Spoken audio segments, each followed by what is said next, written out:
Sejam bem-vindos a mais um Papo de Governo, organização Instituto Bertol, sociedade com a Russell Bedford, a qual tenho a honra aí de ser o host do podcast, bem como também sócio do escritório.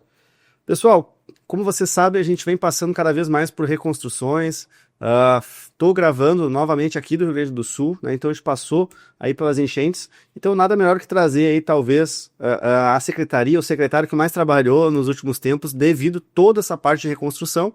Costela, muito obrigado aí. Eu sei que o teu tempo não é fácil, a gente tentou até conciliar essas agendas aí algumas vezes. E obrigado aí por nos dar a honra e o prestígio de estar aqui conosco. Primeiro, William, da alegria de estar aqui contigo, por intermédio do Papo de Governo, falando um pouquinho sobre o Estado do Rio Grande do Sul. Os enfrentamentos que tivemos, quem sabe lá de 2019, quando iniciamos o governo, o primeiro governo do Eduardo Leite, com o então nosso vice-governador Ranolfo, né? E depois de lá, hoje, com o governador Eduardo, o vice-governador Gabriel, contando um pouquinho do enfrentamento aí de 2019, 2024, que foi um ano atípico, mas certamente vamos falar um pouquinho, William, sobre toda essa retrospectiva. Não, perfeito. Mas antes da gente falar o quanto tem competência, seja na questão do governo, né, da sua pessoa, queria saber mais, porque um dos objetivos que a gente tem no podcast é engajar, entusiasmar as pessoas que estão nos escutando e que querem entrar para a vida política, e hoje elas enxergam um secretário, né, seja você, seja o próprio governador, seja um outro vereador da sua cidade, e olham que a pessoa já está lá, né, ela já está lá com propriedade no que ela faz, com competência no que ela faz, e não entende como que chegou lá, como que se forjou. E aí eu queria saber como que se forjou, Costela, como que foi essa trajetória, como é que você chegou até aqui, né? Você, natural de Guaporé, né? Como é que você sempre teve essa vida política, teve pais que eram do meio, teve condições financeiras para já se alçar, como iniciou como vereador? Como é que foi essa tua trajetória para chegar até aqui e hoje fazendo a diferença que tu faz aí para o nosso estado? Muito obrigado, William. Eu me orgulho muito da história, porque na verdade a história ela é construída em cima primeiro de muito trabalho. Eu sou um cidadão, por exemplo, que vou completar agora 66 anos de idade, tenho 50 anos, fiz agora 3 de fevereiro desse ano, de vida pública. Iniciei a minha vida, que eu me orgulho muito. Primeiro venho de uma família, infelizmente meus pais não são mais vivos, mas venho de uma família de agricultores. Nasci em Guaporé. Não tinha nenhuma relação política. Nenhuma relação política. Meu pai nunca exerceu nenhuma função política. Meu pai era cozinheiro do exército. Para ter uma ideia, era cozinheiro do exército. Meu pai foi servir após casado e após ter o primeiro filho, que é o irmão mais velho, o Ivaldir, que hoje já está com mais de 70 anos de idade. Quantos irmãos? Nós somos 5 irmãos. 4 homens, o Ivaldir, o Adelir, eu, que sou o Juvir, a Genesi, que é uma irmã que mora no Paraná, em Guarapuava, né, hoje casada há anos lá já, e o meu irmão mais jovem, que é o Costelinha, conhecido por Costelinha, porque é o caçula da casa. Mas realmente meu pai iniciou então na cidade de Guaporé como agricultor. Eu, na minha infância, eu capinava milharal, no meio do milharal, e as pessoas que nos acompanham, certamente o Lito é um menino, é um jovem, né? Meu pai tinha chiqueirão de porco, meu pai tinha bacia leiteira. Então, depois veio a ter moinho de milho.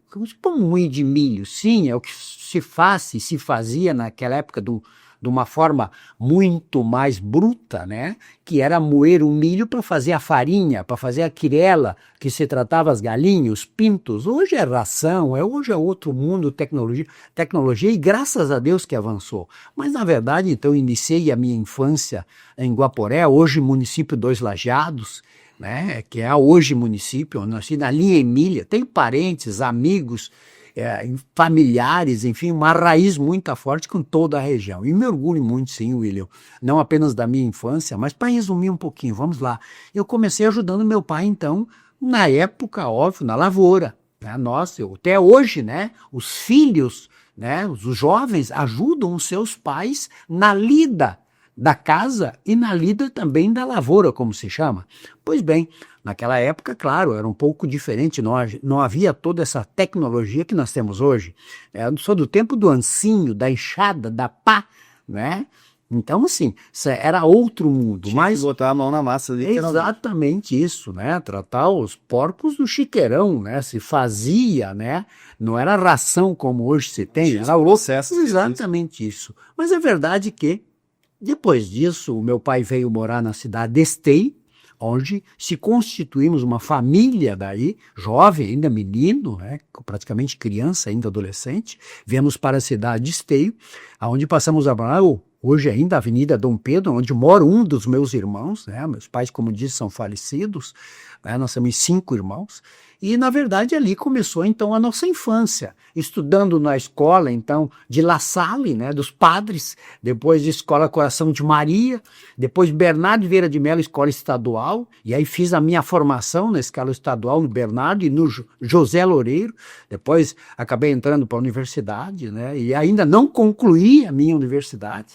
É uma coisa que ainda tenho como meta, mesmo nos meus 66 anos, concluir. Meus filhos têm a formação, mas o pai vai ficando para trás, né? Vai fazendo dos filhos e vai esquecendo muitas vezes a sua. Bom, por que eu digo isso? Porque, na verdade, então, a minha infância ela acabou se tornando em Esteio. Jovem, com meu pai, então, no Moinho de Milho, na Rua Ferroviárias, onde começou isso. Depois disso, acabei já um pouco mais na minha jovialidade, né? E faz anos isso já na década de 70, né? Fui trabalhar, então, na fábrica de papéis Pincéis Atlas. Era pregador de pincéis. Está na minha carteira profissional. Vivo ainda, seu Dante Betanin, proprietário de Pincéis Atlas, Rede Betanin, conhecido por toda vassoura, pincel. Quem não conhece a Rede Betanin? Claro. E aqui não estou fazendo propaganda e aproveitando, né, seu Dante? Mas, enfim, a minha infância. O primeiro empregador. Primeiro empregador, exato. Depois trabalhei no supermercado, que é antigo ainda existe, Nacional. Atacado Nacional do seu Pedrotti, que ainda vivo também, seu Pedrotti, muito se orgulha na cidade, mora inclusive na cidade de Esteio, no Atacado Nacional, trabalhei lá. Depois disso, realmente aí começou, tive a oportunidade, em virtude de ser um dos alunos, né, com nota razoavelmente boa, fui um dos alunos escolhidos para estagiar no Banco do Brasil. Isso já lá em 76, aproximadamente, já para ser aonde iniciei, então, aí sim a minha vida pública, 75 para 76, como menor aprendiz no Banco do Brasil. Fiquei 2 anos, depois tive a oportunidade de participar de uma seleção de provas na Caixa Econômica Estadual, ingressei na Caixa Estadual, já lá no governo, no tempo do Amaral de Souza, então governador do estado do Rio Grande do Sul, ingressei na Caixa Estadual e lá fiquei até a Caixa fechar por uma junção entre Banrisul, Caixa Estadual, Habitasul, a junção, a Caixa Estadual acabou tendo aí o seu encerramento de instituição financeira, e eu, como funcionário do quadro do Estado, então, permaneci no Estado, hoje aposentado, e aí também, retrocedendo um pouquinho, no governo Simon, fui convidado por ser da Caixa Estadual, tinha aí uma inserção na juventude, no meio social, até então, zero política. Zero política. A me filiar no MDB para concorrer a vereador na cidade. Quis um destino que talvez pelas funções participava muito da vida ativa da juventude na cidade, no meio futebolístico, né? Sempre exerci e gosto muito de fazer exercício, seja no futebol ou qualquer motivação esportiva. Acabei concorrendo a vereador e me elegi. Mas por que, né, essa mudança? Assim, estava na iniciativa privada, estava no banco, né, a vida encaminhada ali, e por que esse desafio a mais? Porque, querendo ou não, tu tem uma exposição, né? Tua família tá ali, não tem, né, aquela exposição, não tem aquela questão de transparência, que como o político tem, né? Tem que ser tudo muito transparente. E por que aquela mudança de mindset, assim, digamos, não, vou incluir isso aqui também na minha experiência de vida. Por que entrar para a vida pública numa carreira política? Muito pelo incentivo dos amigos. Muito incentivado pelos amigos. Olha, tu é um cara, diziam, né, popular, tu fala com todo mundo, tu te dá com todo mundo, tu tem que concorrer a vereador na cidade, e aquilo acabou me trazendo uma motivação para contribuir com a cidade que eu escolhi para morar. Pois bem, sim, que me abraçou, claro, lá constituí, tem 2 filhos, o Felipe, que hoje é prefeito da cidade de Esteio. Olha só. Felipe, com 39 anos, aí se elegeu prefeito da cidade, primeiro mandato dele, fez 3 mandatos de vereador, eu fiz 2 mandatos e meio praticamente de vereador, um irmão fez 3 mandatos de vereador, 2 mandatos de vice-prefeito. Então, assim, a família, depois do meu processo, acabou se inserindo. Exato, eu abri um caminho. Então, assim, são praticamente 40 anos em exercendo mandatos de prefeito, de vereador, de vice-prefeito, hoje como deputado estadual, estou como deputado, como secretário de Estado. Então acabou o vereador me trazendo esse processo, concorri depois a prefeito na cidade, acabei não me elegendo, não tem problema nenhum, mantive esse processo, trabalhei com deputado, né? O então deputado estadual, Marco, e foi prefeito inclusive de Gravataí, acabei trabalhando com ele um período, trabalhei com o Biolk, Márcio Biolk, deputado federal, trabalhei no governo também lá atrás, do governo Brito, trabalhei no governo onde participei do Rigoto, trabalhei no governo Hierda, e aí veio esse processo político se amadurecendo, quando também acabei sendo convidado lá no governo. Então, quando o Sartori acabou se elegendo governador e eu trabalhava no gabinete do Biolk, o deputado federal, o então estadual e hoje federal, concorreu a deputado federal e me convidou. Olha, tu tem que ser candidato a deputado estadual. Eu disse, não, Márcio, como candidato...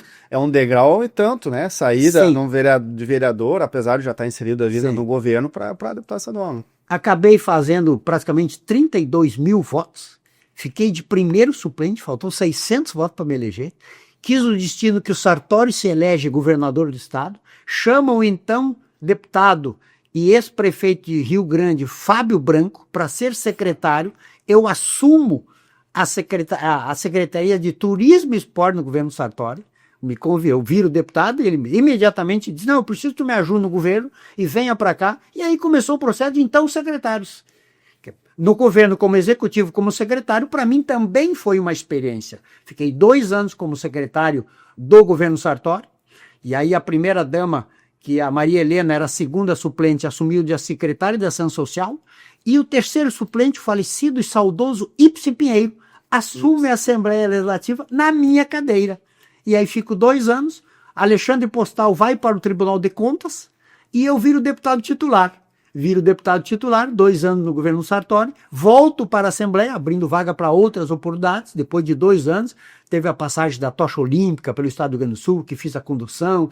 Enfim, fico 2 anos, concorro à reeleição, sou o 4º deputado mais votado do MDB na eleição seguinte, fazendo 42 mil votos. O que reconhece, né, chancela o teu trabalho. Acabou chancelando o meu trabalho. E aí, depois disso, me elejo, ganha o Eduardo Leite o governo do estado, o MDB entra para o governo, a bancada decide que eu sou o indicado para assumir a Secretaria de Logística e Transporte, que nunca havia nem passado perto, não sou engenheiro, mas para fazer uma gestão junto aos órgãos da EGR, convidado e com muita alegria pelo governador, hoje governador Eduardo Leite, assumo a secretaria, fico 4 anos como secretário, concorro à reeleição, viro o deputado mais votado do MDB, fazendo praticamente 68 mil votos. Sou novamente convidado para manter a secretaria, para continuar o trabalho junto com o governador Eduardo e hoje o vice-governador Gabriel. E aí, este é um pouco da história, da trajetória, por isso eu acredito em muito trabalho. Eu sou otimista, sou focado na busca de solução.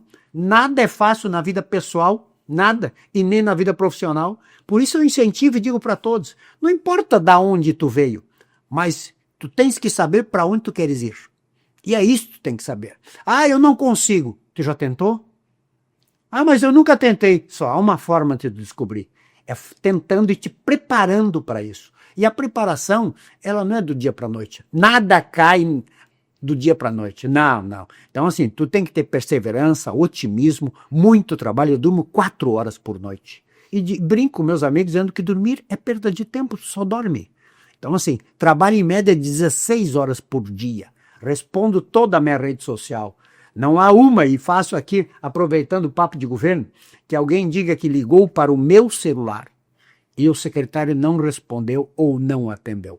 Isso é uma verdade, sou testemunha aqui, a gente já entrou em contato contigo sem relacionamentos, né, entramos com uma pessoa, um cidadão comum, né, e a gente foi atendido, muito bem atendido, conseguimos conciliar a agenda, e por isso eu reforço, te agradeço por ter vindo, porque muitas vezes, né, a gente fala, não, fulano conhece fulano, não, às vezes é só a gente tentar, né, dar o primeiro passo que as coisas vão acontecer. E é o que eu digo, vou aproveitar aqui, inclusive, para dizer, o telefone do secretário é 51-9999-15234. Liga para ele, não teve. Se ele não atender é porque eu estou conversando com alguém. Mas 15, 20 minutos depois ele vai retornar a ligação. E eu faço isso. É cansativo? É. Mas se tu estiver focado e com resolutividade, tu vai conseguir sim te adaptar dentro de uma sistemática que tu cria. E é exatamente o que eu faço. Nós temos uma equipe nota 10 e todos focados no mesmo sentido, buscando resultados. Dificuldade nós vamos encontrar, não vamos resolver tudo, mas tu tem que ser incansável no que tu busca tentar fazer. Então isso é um pouco da minha trajetória aí. Não, a gente tem muito assunto, inclusive, para falar agora das enchentes, enfim, mas é importante a gente fazer esse parênteses, né?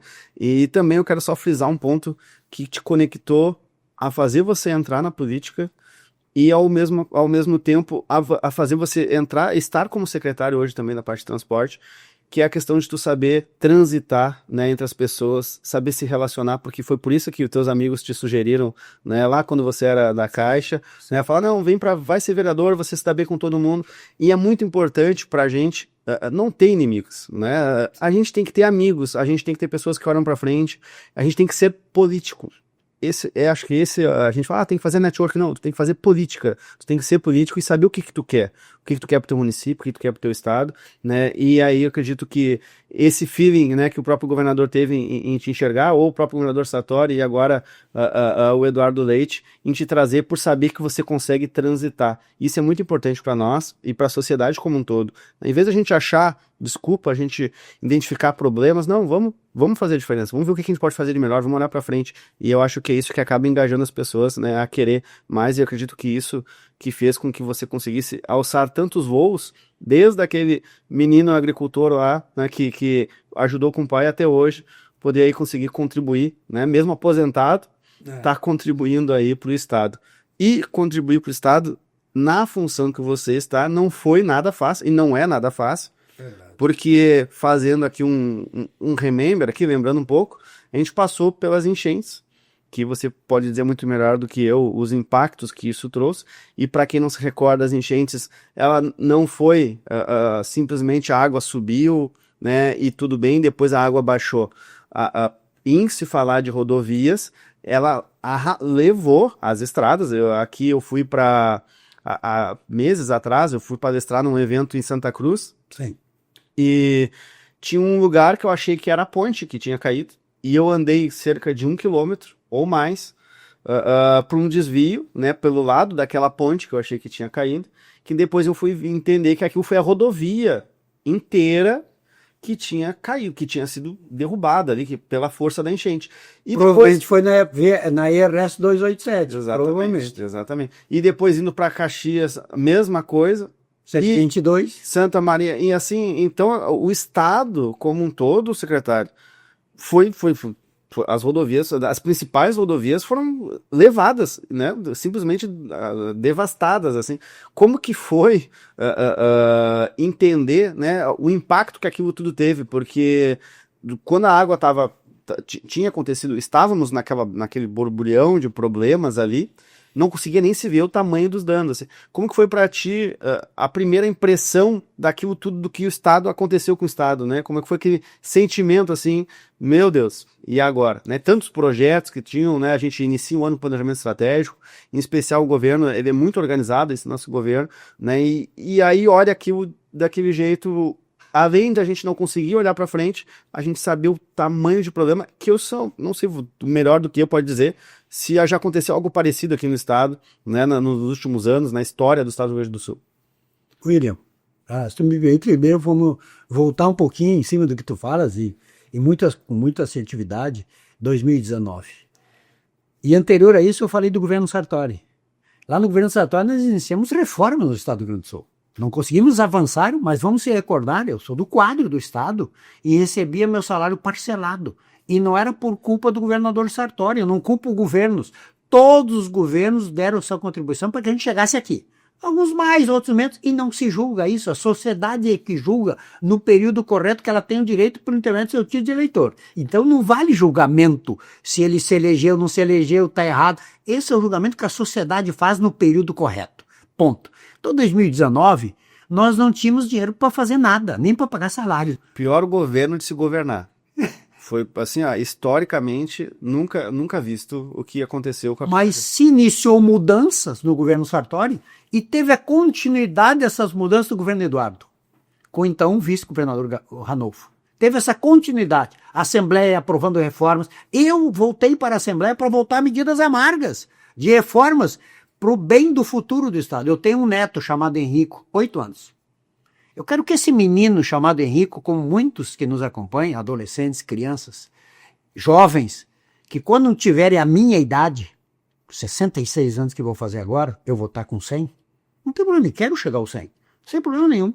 Quando estiverem, eles possam dizer, vem cá, Henrico, o meu neto, quem é aquele velho chamado Costela? Quem é aquele velho, aquele vô, aquele senhor, quem é aquele? Ele possa dizer, aquele velho sabe quem é? O meu avô. Esse avô aí é o que ajudou a construir o meu futuro e a nossa história desse Estado. Então, assim, isso é que tem que valer a pena, porque senão não vale a pena tu estar numa função pública. Tu tá na função pública fazer o quê? Ou tu faz a diferença, ou vai procurar outra coisa para fazer. E é isso vale para qualquer área. Vale para o médico, para o professor, não importa a área, para qualquer área. Ele vai se dedicar àquilo. E eu me dedico ao que eu faço. E faço isso com entusiasmo. E meu falecido pai dizia, tu não gosta e tá ruim? Larga, vai fazer outra coisa. Isso vale para qualquer um. A gente tem que fazer isso, mesmo que na dificuldade, e que muitas vezes a gente gostaria de não fazer, mas tenha perseverança e acredita que pode ser possível. Então, em 2019, enfrentamos problemas, superamos, enfrentamos reformas, mudamos o quadro, voltamos a ter possibilidade de investir e iniciamos, em 21, a voltar a investir e devolver para a sociedade a possibilidade de recuperar rodovia e acessos municipais. Quando nós assumimos, tinha 62 municípios que não tinham um palmo de asfalto, não tinha como ir para a cidade porque era chão batido, não tinha como segurar o jovem no interior, porque para ir para a faculdade ele levava 5 horas comendo poeira e ainda tem. Mas é verdade que dos 62, William, nós já entregamos 24. 24. É verdade que desses 62 já tem mais 19 em obras. Ou seja, dos 62, se somar 24 com 19, são exatamente 42. São 42. Praticamente 24 com 19, desculpe, são 43 acessos. Porque além desses, são, acabei dizendo, 19 com 24, 43. Por quê? Porque tem 8 ainda para ser contratado e iniciado este ano e mais 11 para começar. Então, ou seja, nós tínhamos 62 municípios e já estamos com praticamente 70, ou concluídos ou em obras. Por quê? Para devolver a possibilidade de novos empreendedores, de novos investidores, do jovem poder sair de casa, ir para a faculdade e voltar para ter uma formação. E não é para ele sair da onde está, mas ele para ter a oportunidade de crescimento, né? de crescimento. Porque o mundo evoluiu. Na minha época, eu não tinha isso aqui. Não. Na minha época, era TV preto e branco. E eu assistia na casa da vizinha porque o meu pai não tinha condições de ter uma TV dentro de casa. Eu assistia na casa da Dona Amélia, falecida Dona Amélia, que era a vizinha do meu pai. Sim, é lá que nós ia assistir. Nós ia assistir a Copa, nós ia assistir a Seleção Brasileira, preto e branco. Né? Então, assim, o mundo evoluiu. Hoje tu fala com o mundo com este aparelhinho. Veja com quantas milhões e mil pessoas estou falando aqui contigo e todo mundo nos acompanhando. Então, assim, é verdade. E aí veio as reformas, veio todo esse processo, veio secas, veio inundações e a pior delas, a inundação de 2024. Abril e maio do ano passado, 2024. Algo jamais imaginado por ninguém. Perdemos 200 vidas. Isso a gente não recupera. Nós todos daríamos o que nós temos para recuperar. Eu daria tudo que tenho e o pouco que tenho para ter meu pai 5 minutos comigo. Não foi nada fácil. Não foi nada fácil, e não é nada fácil para isso. Então curta o teu pai, curta a tua mãe, curta a tua família, enfrenta as tuas dificuldades, ajude o povo brasileiro e o povo gaúcho, ajudou a reconstruir Cerro Grande. A solidariedade, uniu. Essa união, e essa união não foi do rico, do pobre, do preto, do branco, do índio, não foi do povo num todo, sem discriminação nenhuma, porque o gaúcho já tem isso por si só, né? Ele é aguerrido, ele é bravo, nosso índio já diz isso, e é verdadeiro isso, e a gente percebe quando as pessoas... Se fez valer, não? Se fez valer. Pois bem, a sociedade se junta, e aí enfrentamos chuvas. Algo que nós já tínhamos feito, estradas, acessos, perdemos tudo. Pontes, perdemos tudo. Perdemos mais de 10 pontes. Tivemos um prejuízo de quase 3 bilhões de reais em estradas. Quase 3 bilhões de reais. Pois bem, aí o governador, na sua capacidade, busca junto ao governo, criando o que a gente chama de full rigs. Ao invés de pagar a dívida, se deixa o dinheiro aqui para não ir para o governo federal e voltar. E é verdade. Sim, teve essa parceria, o recurso fica aqui, já está aqui. Temos aí a possibilidade de termos aí na ordem de 14 bilhões de reais para investimento e recuperação em todos os setores, na saúde, na educação, na segurança, nas estradas, em todos os setores, para a gente reconstruir esse Estado. Se imaginava 2 anos à frente para quem sabe ter a possibilidade de começar a reconstruir. Pois bem, há menos de 1 ano já se percebe as estradas, como tu disseste, as estradas sendo reconstruídas, muitas pontes em obras, outras para iniciarem, que temos e vamos iniciar, e a meta é todas elas ainda durante 2025, para devolver à sociedade o direito dela, que é dela, o direito de ir e vir, de ter como ir para casa, voltar para casa, e de continuar a sua vida dentro de uma normalidade, se podemos dizer, porque tem pessoas que perderam as casas, não perderam apenas a sua família, perderam a sua história de vida, herdada do avô, do pai, enfim, que ficou e não existe mais. Perderam o seu documento de identidade. E aí, como fazer isso? Só há uma forma. É foco, determinação, exatamente o que o governo vem fazendo. E não é porque é o governo Eduardo, é o governo Gabriel, é porque é o governo, a sua responsabilidade de fazer. E nós que estamos nessa função, é minha obrigação, porque a sociedade me delegou. Não apenas por estar deputado, não apenas por estar secretário, porque eu fui conduzido a esta pasta com a responsabilidade de dar a minha contribuição. Então não vou medir esforços para isso, né? Em reconstruir estrada, pontes, em devolver para a sociedade que é dela, ele. E esse impacto, eu acredito que te tirou o sono, né? Deve te tirar até hoje, porque não ter uma estrada, a gente não tem um acesso logístico, né? A gente não consegue ter uma entrega de comida, a gente não consegue... perdi o documento, mas como é que eu vou buscar meu documento se eu não consigo chegar na cidade para fazer isso? Então, eu acredito que cada segundo que passava, isso dava um pavor absurdo. E eu vejo hoje, passando na mesma estrada que eu te comentei, né, indo para Santa Cruz, já é outro lugar, né? Sim. A gente está vendo que a velocidade que está sendo, apesar de ser uma entidade pública, a velocidade é como se fosse privada. E isso é muito importante, essa união do governo, do secretário, dos municípios, né, todos que estão apoiando, da população como um todo, porque a gente está vendo que a gente caiu de pé, né? Isso, acho que quem vem para cá hoje não faz 12 meses que tudo que aconteceu, pela magnitude que foi, é só olhar as redes sociais, a gente está vendo a velocidade que foi e a entrega que está sendo feita até hoje. Verdade. Porto Alegre é exemplo disso. Nós fomos inundados, a capital foi inundada. A capital do estado do Rio Grande do Sul. Ficou esse aeroporto.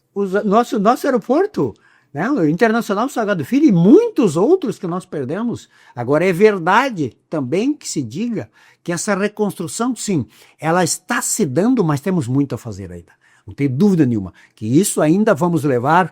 Vamos imaginar final de 2026, início de 2027. Mas é verdade também que será outro estado.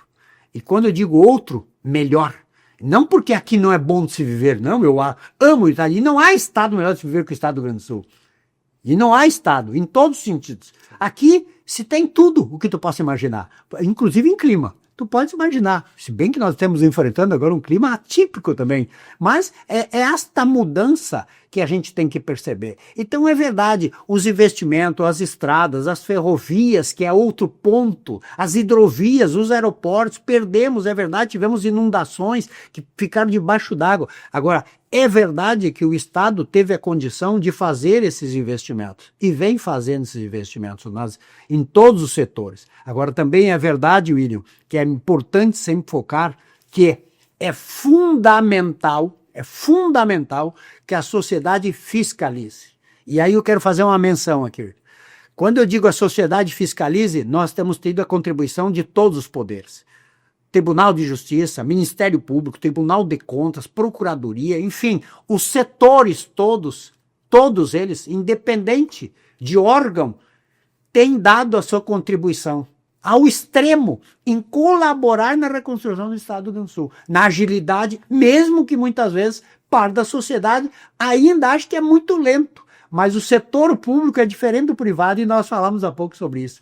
O privado, né, William? Tu chama o proprietário da empresa, manda fazer, se tem condições e acabou. Contrata e tu escolhe. Não, o processo público, ele é o dinheiro público, ele é da sociedade, ele há um trâmite que tem que ser seguido para chegar e muitas vezes tu leva até 6 meses para contratar e ainda tem uma discussão que muitas vezes ela é judicializada e não por culpa do Tribunal de Justiça ou do Ministério Público, por um direito cidadão buscar o seu direito por entender que está equivocado, se é que está ou não. Bom, os setores, os órgãos vão definir se é, se não é. Agora, a transparência, ela é fundamental desde o início da contratação, na execução e no término, para que se saiba que teve todo o trâmite legal e que se tenha o que é fundamental, que é o resultado final.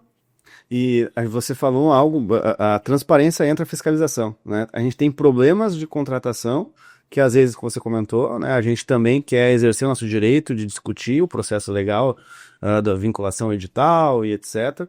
Foi contratado, e agora? Né, como é que se fiscaliza, como é que se acompanha?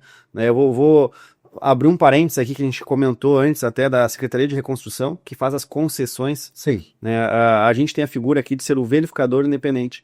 Então tem o Tribunal de Contas, né, tem o Ministério Público, tem as agências reguladoras, a gente tem a nossa AGERGS, né, que fiscaliza, e agora cada vez mais está tendo no mercado o papel do verificador independente, que é aquele ente que também ajuda a acompanhar, seja a parte qualitativa, da parte quantitativa, ser o mediador dos processos, que são fundamentais. A gente está falando aqui, se eu não me engano, foi divulgado cerca de 6,2 bilhões de uma concessão que vai ter para as rodovias do Bloco B, Bloco 2. Bloco 2.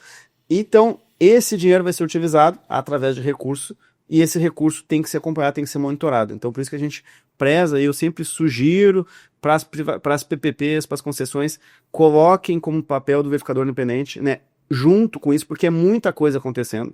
Isso eu estou falando a nível Brasil, Costela. Existe cada vez mais PPPs e concessões. É muita coisa para ser fiscalizada e ser acompanhada. Então, por que não prever o verificador independente para que ele possa contribuir também na transparência, que é isso que a sociedade precisa e que é isso que vai fazer com que a entrega seja feita. E a gente sai de tanta judicialização que acaba só procrastinando cada vez mais, né, prorrogando mais as entregas, e a gente perde a agilidade. E agora, fazendo também um comparativo, a gente está indo para o final já do nosso papo de governo aqui. Se eu não me engano, historicamente, eu acho que foi o governo que mais entregou acesso asfáltico, né? Mesmo com tudo que aconteceu. Como que você vê o que tinha antes projetado, antes das enchentes, os projetos que estavam em andamento, e aqui eu quero fazer um outro parênteses. A Amaral Ferrador é uma cidade que me adotou, no interior de Camaquã. Sim. E eu morei lá há alguns anos, fiz meu ensino médio lá. Desde que eu fui para lá, falam do tal do asfalto e da RS 354. Nunca saiu. Muitos políticos passaram por lá, vereadores, prefeitos, e o asfalto vai sair. Nunca saiu o tal do asfalto. Nos últimos anos, o asfalto começou a ser projetado, veio as enchentes, e aí eu pensei, poxa vida, né, um sonho, né, talvez agora vai parar, porque tem outras prioridades, talvez, porque ali o acesso à população é algo que nunca teve, talvez se suspenda. Mas eu vejo que não, que as coisas seguem.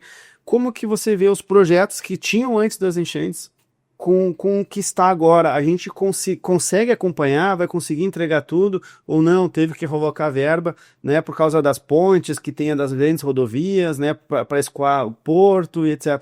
Como que você vê isso hoje? A gente vai conseguir manter essas entregas desses projetos que estavam sendo desde lá do governo Sartori, né, e aí segue acompanhar? Como é que você vê quanto que as enchentes atrapalhou ou não? De repente a gente conseguiu fazer uma remodelagem para obter mais recursos e de repente ter mais entregas. O que tu tem para dizer para nós aqui, para a sociedade? É verdade, William. É verdade que as enchentes atrapalhou nós todos, né? Desde o privado ao público. Escapou nada. Ninguém escapou disso. E é verdade que havia um processo de continuidade. Vou pegar o exemplo de Amaral Ferrador, que é uma obra aguardada há décadas, por que não dizer há mais de 40 anos. E que hoje... Desde o início da sua existência. E que hoje já tem trecho asfaltado. que hoje está em obra. E é verdade que neste governo, o governador tem dito, e nós temos afirmado, obra que começa, obra que termina.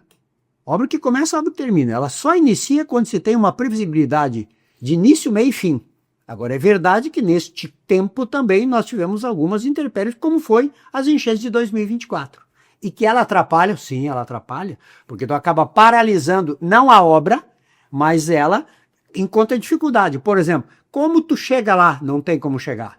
Como tu transporta? Nós tivemos, William, quando nós tivemos as enchentes, e como estou secretário de Logística e Transportes, eu tinha dificuldade, por exemplo, para levar combustível para os aeroportos do interior do estado.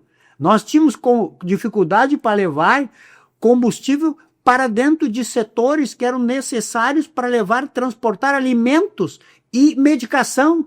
E para o quê? Para levar para hospitais.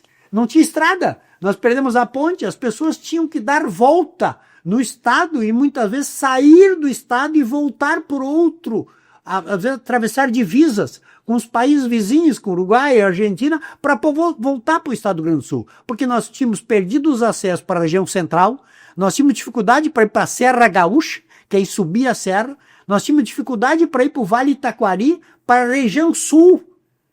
Então, assim, nós tínhamos essa dificuldade e é verdade que isso interferiu, sim. Por quê? Porque as empresas não tinham como produzir, não tinham como fazer o CAP, material asfáltico, não tinham como levar combustível, não tinha como, os servidores não tinham como voltar, estavam em casa ou não tinham como voltar para casa. Então, criou transtorno. Agora, é verdade que esse fator nós superamos.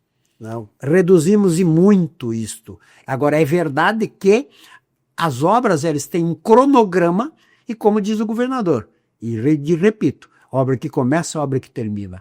Então, como nós dissemos, 0,62, tem 24, tem 19 em obras, 8 para iniciar e mais 11 para atualizar e iniciar. Até o ano que vem a gente pretende estar com 62 deles, no mínimo, em obra, licitados com empresa e início de obra. Bom, alguém diria, tá, mas ainda vai faltar alguns, sim, mas não esqueçamos que 70% deles praticamente estarão totalmente concluídos. E aí vai faltar 30%, mas que estarão em obras. E que certamente terá continuidade, independente de quem seja o próximo governador, e cada um vai ter o seu. E a sociedade vai definir, mas que o próximo dê continuidade nisso. Eu tenho certeza que será uma continuidade do atual governo, na minha expectativa, para que a gente tenha essa continuidade de desenvolvimento do estado do Rio Grande do Sul. Afetou. Verdade, todos os setores. O empresário perdeu, né? O empresário perdeu a empresa, perdeu tudo. As pessoas perderam emprego, então, mas é verdade que o Estado, ele vem numa evolutiva, ou seja, ele vem num crescente, ele vem evoluindo, retomando, né, o Estado presente em todos os sentidos, inclusive com recursos, com parceria com municípios, as empresas auxiliando. Nós tivemos empresários ajudando o Estado do Rio Grande do Sul a construir e ajudando em pontes, se colocando à disposição. Então isso é fundamental. E o Estado, claro, investindo agora, início do ano, lançamos 1,2 bi por intermédio do FURIGS para reconstrução, mais de 700 milhões para dragagem dos nossos canais. Nós não tínhamos como receber embarcações, porque o calado, que era 13, ele passou a ter 9, 10. E a embarcação não conseguia entrar nos nossos portos, ou Porto de Rio Grande, Porto de Porto Alegre. Ou seja, nós perdemos não apenas as rodovias, mas perdemos as hidrovias, perdemos os aeroportos. Nós conseguimos sair a manter o aeroporto de Caxias, por exemplo, né? Mas aí como tu vai para Caxias? As pessoas não conseguiam ir até Florianópolis para pegar voo, para se deslocar. Então, assim, criou sim, por um período, e que graças a Deus foi, na minha avaliação, curto, porque poderia ter sido, se não tivesse esse envolvimento do governo, muito forte da sociedade, nós estaríamos até hoje em busca de abrir o aeroporto, em recuperar o acesso para Tia Santa Cruz, enfim, e que hoje se percebe que o Estado vem num crescente e se desenvolvendo em todos os sentidos. Isso é importante para o Estado do Rio Grande do Sul e para o Brasil, porque aqui tem a produção, o agro é aqui. Né? E como nós costumamos dizer, nós colocamos, além do que a gente produz em todos os setores, mas nós colocamos o alimento na mesa do povo brasileiro. É aqui no Rio Grande do Sul que as coisas acontecem. Então, por isso que eu sempre digo, o olhar do governo federal, ele tem que ser diferente para o Rio Grande do Sul. Nós não queremos nada mais do que é nosso, só isso. Nada mais do que nosso. Mas que seja E um aquilo olhar é proporcional. Mas tem que ser proporcional. E aqui não é crítica, de novo. O governo federal, em alguns setores, tem sido parceiro. Em outros, eu acho que falta um pouquinho de um olhar diferenciado pelo que o Estado enfrentou. E, William, algo muito importante. Nós não podemos deixar que a sociedade brasileira e gaúcha esqueça o que nós enfrentamos no ano passado, porque nós ainda estamos enfrentando. Não pode cair no esquecimento achando que o Estado já está resolvido. Não. O Estado ainda não está. Ele está num processo de reconstrução e que certamente vai levar 1 ou 2 anos, no mínimo, para que a gente tenha essa totalidade. E pedir a Deus aí, a São Pedro, que tenha um olhar diferenciado daqui para frente, né? Não apenas... tempo, né? Você comentou reconstrução, é só olhar ali no seu ângulo ali que vai ver, a gente tem a questão das dragagens ainda que a gente está enfrentando. Sim. Mas enfim, secretário, a gente está caminhando para o final, quero fazer uma última pergunta. O que a gente pode esperar de ti até o final de 2026? O que a gente pode esperar do governo, né, até o final do ano? A gente sabe aí que tem 2 anos pela frente, não sabemos se vai ter continuidade, todos esperam que sim, né, porque pelo trabalho que vem sendo feito, volto a dizer, estradas que nunca foram feitas estão em construção, estão em obras. Então, assim, num período de 2024 que a gente jamais poderia pensar, e algo inédito, está sendo feito algo inédito nas estradas que nunca tiveram acesso asfáltico. Então eu te parabenizo por isso, inclusive por ser impactado, família impactada, amigos impactados, a sociedade impactada, gente que nunca viu asfalto, cresceu, né? Tem gente que cresceu e faleceu e não viu, né? E agora estão podendo ter esse tipo de acesso, que isso facilita a vida e desenvolvimento de todo mundo. Mas te pergunto, o que a gente pode esperar de ti e do governo, né, agora nesse meio para fim de mandato, né, aí até 2026? Com certeza, William, a primeira coisa é trabalho e dedicação. Isso não nos falta e não vai nos faltar, né? E o que eu uso muito é a questão do foco. Isso me permite, há uma palavra que não está em minha agenda: desistir. Eu não tenho o hábito de desistir do que nós temos que fazer, do que eu tenho que fazer. Então, assim, não há outra forma. Então, aquelas pessoas que me delegaram a responsabilidade de estar até hoje onde estou, seja momentaneamente ou não, podem ter certeza que não mediremos esforços exatamente para devolver à sociedade o que é dela, porque o dinheiro que vai para a estrada, para os aeroportos, para a ponte, William, é o teu, é o meu, é de cada um que paga lá a sua contribuição por intermédio do imposto. Pois é para ela que tem que voltar. A obra ela não é do Costela, a obra não é do governador Eduardo, não, a obra é da sociedade, porque é ela que busca, é ela que luta para ter o seu direito, e por isso o nosso foco é exatamente este: trabalho, dedicação, foco no que nós estamos fazendo. Então, assim, isso a sociedade pode esperar. E claro, sempre o que eu tenho dito, a oportunidade que está nos dando, porque isso é uma missão. Ou tu cumpre ela, ou tu sai dela. E eu tenho a convicção que nós temos uma missão em reconstruir o nosso estado do Rio Grande do Sul. E acredito muito. Quem me conhece sabe, nesses meus 66 anos de vida, eu não falo de coisa ruim. Eu falo dela, mas não com ela. Ou seja, eu sou otimista, eu acredito. Ah, mas é difícil? Sim, é difícil. Tu sabe alguma coisa que é fácil? O que é fácil? Eu gostaria de ter uma facilidade. O que é fácil? Nada é fácil. Tudo é enfrentamento, né? Eu tenho uma família que é a minha sustentação.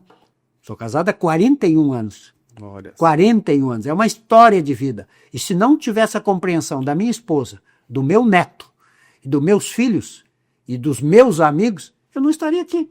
É porque eu tenho essa compreensão. É um alicerce que me dá essa energia. Mas essa energia é no dia a dia que eu tenho.